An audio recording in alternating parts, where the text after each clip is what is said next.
تقدیر مطلق میں آتا ہے، تقدیر مبرم میں آتا ہے، کوئی فائدہ نہیں، اس سے کوئی فائدہ نہیں ہونا۔ میں روز سنتا ہوں لوگوں کے ایسے معاملات۔ اللہ واضح طور پر قرآن میں کہتا ہے ہم نے ہر چیز پیدا کی، پھر اس کی ایک تقدیر مقرر کر دی۔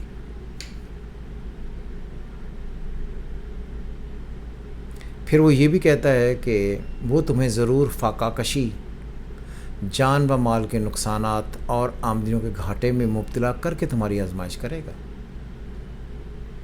پھر وہ یہ بھی کہتا ہے کہ کوئی نہیں دے سکتا جسے میں نہ دینا چاہوں، اور کوئی نہیں لے سکتا جسے میں نہ لینا چاہوں۔ آپ نے سنا ہوگا، حدیث قدسی ہے بہت مشہور، آپ نے اور ہر ایک آدمی نے سنی ہوگی کہ ایک ہے تمہاری مرضی اور ایک ہے میری مرضی، اور چلے گی میری مرضی، اور اگر تم نے اپنی مرضی چلانے کے لیے کوششیں کیں تو میں تجھے اس میں تھکا دوں گا، اور تم پھر لوٹ کر آؤ گے میری طرف، اور پھر چلے گی میری مرضی۔ تو اس لیے اللہ کا جو حکم ہے وہی تقدیر ہے۔ ہم لوگ اپنی طرف سے جو بھی حرکتیں کریں وہ تقدیر کا حصہ نہیں ہے، وہ تقدیر مبرم ہے یا تقدیر مطلق ہے۔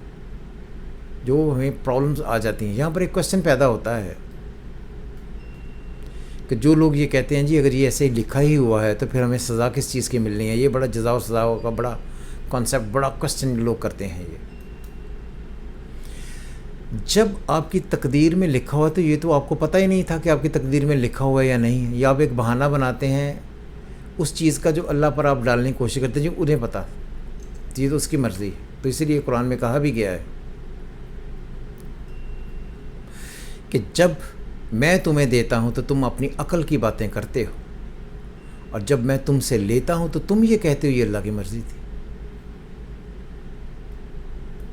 تو یہ جزا اور سزا کا معاملہ آسان سمجھنا اس لیے ہے، اس کی ایک میں ایگزامپل دیتا ہوں کہ فرض کریں کہ آپ یہ سمجھتے ہیں کہ میں چوری کرنا چاہتا ہوں، یا یہ فلاں آدمی کے گھر میں یہ چیز ہے، یہ میں نے چوری کرنی ہے۔ سب سے پہلے آپ اس کی پلاننگ کریں گے جو آپ کی عقل ہے، پھر آپ اس پلاننگ کو اور غور سے ڈرافٹ کریں گے، یہ بھی اپنی عقل سے کیا، پھر آپ کوئی خاص وقت طے کریں گے، یہ بھی آپ نے اپنی عقل سے طے کیا، پھر آپ چل کر جائیں گے اور خاص وقت کا تعین کریں گے، اور پھر وہ اپنے ہاتھ پاؤں، عقل، دانست، سمجھ، اپنی قدر یعنی کہ ول سے اب وہ عمل سرزد دیتے ہیں۔ تو کیا آپ جب وہ چوری کر لیتے ہیں یا کرنے میں کامیاب ہو جائیں اور چوری آپ نے کر لی، تو کیا اس کا ذمہ دار کسی اور کو ٹھہرا سکتے ہیں؟ تو جواب آئے گا نہیں۔ تو اس لیے جو اللہ میاں نے آپ کو عقل دی تھی، اس عقل کا ٹیسٹ جو ہے وہ اس نے آپ سے لینا ہے، اور یہی وہ عقل ہے جو اس کا آپ وعدہ کر کے آئے تھے اللہ میاں سے کہ ہم آ کر دنیا میں جو نیگیٹیوٹی ہے وہ نہیں پھیلائیں گے اور برے کام نہیں کریں گے، اسی کا حساب دینا ہے۔ اس لیے وہ کہتا ہے وہ تم سے تمہاری کرتوتوں کی گواہی لے لے گا، پھر اسے حق ہے وہ جسے چاہے معاف کرے۔ تو الٹیمیٹلی ہم نے اس کی طرف جانا ہے۔ ابھی میں کچھ دن پہلے ایک ویڈیو دیکھ رہا تھا کرکٹر اس کے یووراج سنگھ کی، اس کے والد صاحب کہہ رہے تھے کہ اس کو کینسر ہو گیا، تو یہ ایک بابوں کے پاس جانا شروع ہو گیا۔ ان کے ہاں بھی یہ بابے کافی سارے ہیں، ہمارے یہاں تو تھوڑے کم ہیں لیکن ان کے ہر سٹیپ پر ہیں۔ اس کے پاس چلا گیا تو میں نے بابے کو فون کیا، تو میں نے اسے کہا کہ اسے منع کرو یا ورنہ پھر میں آ کر تمہیں لٹکاتا ہوں اوپر۔ تو پھر اس بابے نے کیا کیا کہ اس نے اپنے جو ایک ڈائس تھا اس کے گرد اس نے سرکل بنا لیا، پروٹیکشن اس میں بنا لی، پروٹیکشن شیلڈ بنا لی۔ تو کہتے پھر میں نے اس کو کہا کہ جاؤ ڈاکٹر کے پاس، یہ بابے شابے سب بکواس ہیں، تو ڈاکٹر کے پاس جاؤ۔ تو پھر ڈاکٹر کے پاس گیا تو اس نے کینسر ڈائگنوز کیا، پھر اس کا علاج ہوا۔ یہاں پر آپ دیکھ رہے ہوں گے کہ تصویر ٹائٹل پر لگی ہوئی ہے، اس میں ایک آدمی قرآن کو باندھ کر اوپر اس نے کینچی پکڑی ہوئی ہے کہ قرآن جس طرف گھومے گا وہ جواب آ جائے گا۔ مسلمانوں کا یہ حال ہے کسی بھی ایک چیز کے لیے کرنے کے لیے۔ ابھی آپ نے بہت سارے پیر سنے ہوں گے، یہ فلاں پیر، یہ فلاں پیر، یہ کر دیتا ہے، وہ کر دیتا ہے، یہ سب شعبدہ بازی، یہ سب بکواس ہے۔ اگر کوئی انسان کسی بھی ایک عمل سے، اس کی اپنی قوت سے جو اس کے پاس آ جائے کہیں سے، جس کی وجہ سے وہ آپ کی تقدیریں ٹھیک کر سکے، پازیٹیو یا نیگیٹو، تو کیا نعوذ باللہ اللہ کی آپ کو ضرورت ہے؟ آنسر ہے نہیں۔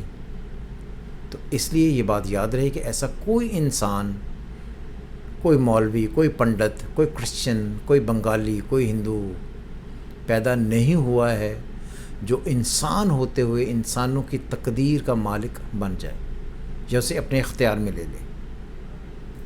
آگے آیا کہ تقدیر جو ہے اس میں اچھی تقدیر اور بری تقدیر پر ایمان لانا بہت ضروری ہے۔ اس پر ایمان لانا بہت ضروری اس وجہ سے ہے کہ آپ کو جو اچھی تقدیر ہے اس کا مالک بھی اللہ ہے اور بری تقدیر ہے اس کا مالک بھی اللہ ہے۔ تو اس لیے جو اللہ سے دعا کرنی ہے وہی ہے۔ اس لیے میں نے بہت سارے یہ جو سارے معاملات ہیں ان کو لے کر دیکھا ہے۔ بہت سارے ایسے میں نے دیکھے ہیں جو عامرین ہیں، مرشد ہیں، جیلیں گزار رہے ہیں اور ان کے بارے میں بہت مشہور تھا کہ یہ ان کے پاس جن ہیں، جنات ہیں۔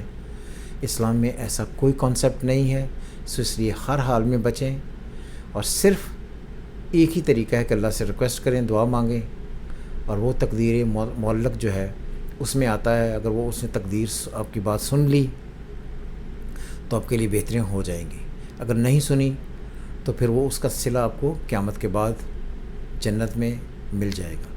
سو اس لیے اللہ پر یقین رکھیں اور یہ جو باقی پیر، فقیر، مرشد، عامرین ہیں ان سے بچیں۔ ان کا کوئی تقدیر سے، اسلام سے دور دور کا کوئی تعلق نہیں، اور یہ کسی کی تقدیر ٹھیک کرنے میں بالکل پارٹ پلے نہیں کر سکتے ہیں۔ اور یہ جو نگینے پہناتے ہیں، عمل کرتے ہیں، یہ سب شیطانی عمل ہیں۔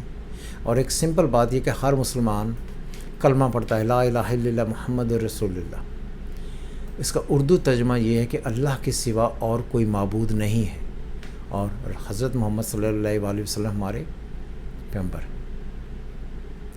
تو جب اللہ کے سوا اور کوئی معبود نہیں ہے تو جب آپ کسی پتھر سے، جیم سے، نگینے سے یہ توقع رکھتے ہیں کہ یہ ہماری تقدیر میں آ کر معاشی معاملات بہتر کر دے گا، یہ ہماری صحت ٹھیک کر دے گا، ہماری لائف کو بہت امپروو کر دے گا، تخت یا تختہ کر دے گا، تو یہ شرک ہے، اس سے بچیں۔ سو خوش رہے، خدا حافظ، پاکستان زندہ باد۔